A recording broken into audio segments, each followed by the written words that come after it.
ازيكم حبايبي؟ عاملين ايه؟ يا رب تكونوا كويسين وبخير. معاكم كانت حلو حادق مع المسية. والنهارده يلا بينا يا ست الكل هنعمل بالبطاطس دي حاجه عظمه، حاجه جميله جدا هتعجبك، سهله وسريعه، وخليها عندك كمان في التلاجة. يعني اعملي منها بكميه هتنفعك في الصيام اللي احنا فيه. يلا بينا بس نقشر البطاطس كده علشان نبتدي نسلقها، وبعد كده هقولك هنعمل ايه بالبطاطس دي. بصوا انا هقشرها كده وهحطهم في حله ونسلقهم مع بعض. اقشرهم بس كده. انا قشرت البطاطس وهقطعها كده شرايح صغيره كده عشان تبقى سهله ان هي تتسلق معايا. هحط ايه كمان معاها؟ هحط كوبايه عدس بجبه او اصفر، اللي يريحك اعمليه، يعني عادي الاتنين هيشتغلوا معانا. هحط كمان كوبايه حمص. الحمص والعدس منقوعين لمده ليله كامله. ماشي، منقوعين مغسولين كويس ومنقوعين لمده ليله كامله. انا هحط عليهم بقى كوبايه ميه، يعني هغطيهم بالميه بس كده، انا مش عايزه ميه كتير. اهو انا حطيت كميه ميه اهو، يعني مش مغطياهم قوي، لكن هما هيستووا في حبه الميه دول. هغطيهم وارفعهم على النار. ويا حبايبي البطاطس استوت والعدس والحمص. هاخدهم دلوقتي اضربهم في الكبة على طول، ونرجع نشوف هنضيف ايه عليهم علشان يبقى طعمهم زي الكفتة بالظبط. اهو يا حبايبي انا فرمت البطاطس والعدس ابو جبه اللي سلقناه مع بعض والحمص، وحطيت عليه حزمه كزبره، وديت فص توم، وده بصلايه كبيره او بصلتين متوسطتين. هحط ايه عليهم كمان بقى من التوابل اللي هيديني طعم حلو للكفته دي او للبرجر ده. هي هتبقى كفته عشان فيها خضره، وينفع تشيل الخضره وتشكليها على شكل برجر برضو.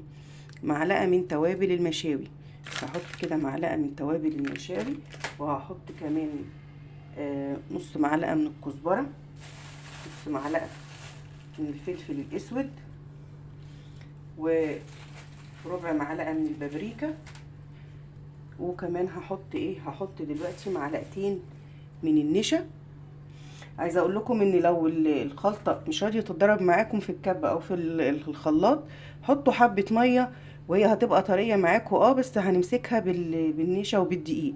انا حطيت معلقتين نشا، وهحط كمان معلقتين دقيق. هحط لغايه ايه؟ معلقه دقيق بقى، دقيق هحطه لغايه لما احس ان هي بتتماسك معايا، يعني بقدر اشكلها. بس وانا بشكلها لازم ادهن ايدي زيت. اتفقنا؟ قد ايه الدقيق بقى؟ قد الكميه اللي انت عاملاها، لغايه لما تحسي ان الكميه اصلا مسكت معاكي تقدري تشكليها او تتحكمي فيها. بس لما تيجي تتحكمي فيها وتشكليها لازم تحطي في ايديكي زيت علشان ما تلزقش، لان ما تنشفيهاش قوي، يعني لان الزيت هيخليها تفصل معاكي وتعرفي تشكليها براحتك. انا هعجن بقى كده الخليط بتاعي ده لغايه لما احسه اتجانس مع بعضه كله.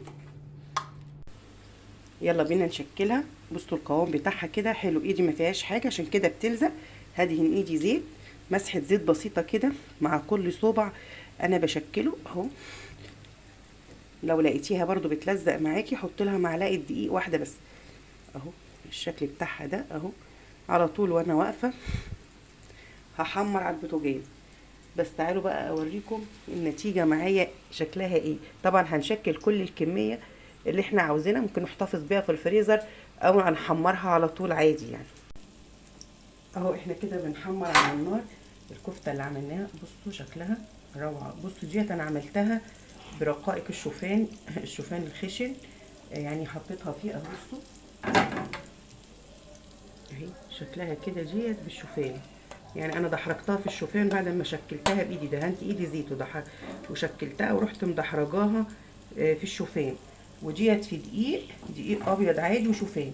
دي بقى من غير خالص. بصوا شكلها من يعني ديت كفته بس، ما حطيتهاش في اي حاجه، يا دوبك شكلتها وحطيتها على طول في الزيت. دي ما فيهاش اي حاجه، ولا دقيق ولا شوفان ولا اي حاجه.